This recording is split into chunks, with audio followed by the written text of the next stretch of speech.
Hi, I'm Jennifer Nicely with Pinnacle Real Estate Academy. I am your go-to when it comes to real estate and real estate education. And I have been doing a series on the NAR settlement and what does it mean for you, the realtor, and you, the public, if you are a member of the public watching this series.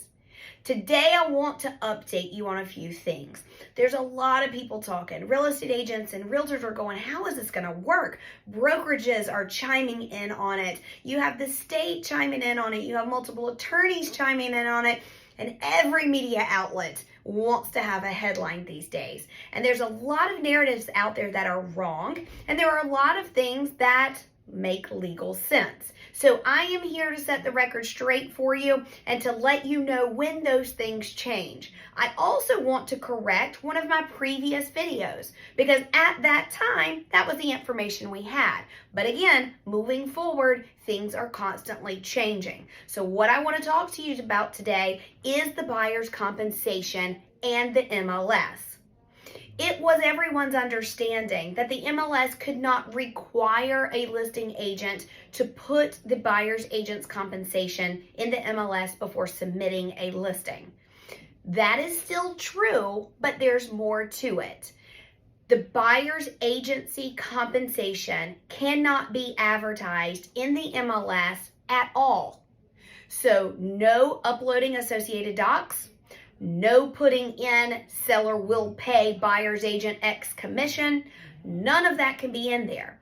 Now, what can be in there is the seller is going to pay X amount in buyer's closing cost and concessions.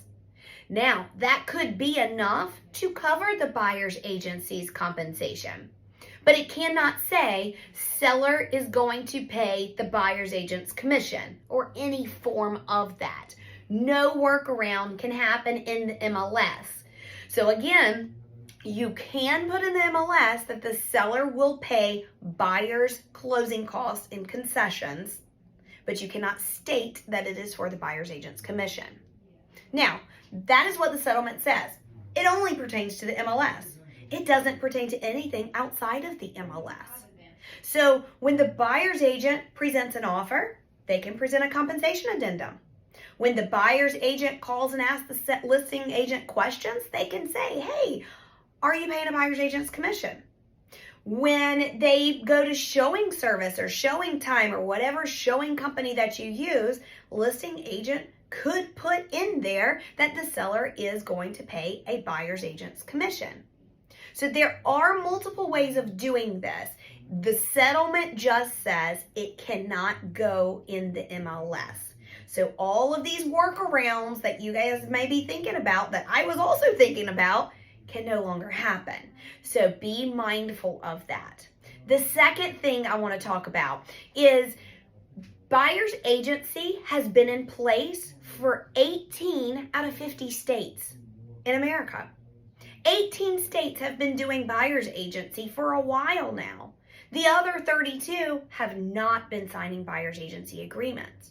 So when you listen to the headline news and the big media, and they're in mass panic about buyer's agency agreements, those 18 states, for instance, North Carolina, South Carolina, Tennessee, Georgia, they've been doing buyer's agency agreement.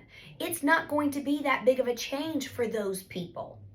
So my advice to all real estate agents, no matter what state you're in, is try to find those key people who are giving you accurate information. Maybe that is people that are within your state, within your state realtors association, or your state governance like a real estate commission or real estate regulators. Pay attention to those people, not the big media who has no idea what's going on, because each state has different laws and they're going to handle them a lot differently. So where I am, the southeastern region of the country, it's not going to be as big of a deal. But a lot of agents are panicking and thinking this is industry ending because they're hearing what other people are saying from other states. And in those states, it is going to be a big change. So stay tuned with us because, again, every day I'm posting a new video talking about buyer's agency roles, listing agency roles. How does this affect the public? How are we going to deal with it on paperwork? So hang in with us. I'm here for it. I'm here to update you. And as always, subscribe to our YouTube channel at Pinnacle Real Estate Academy.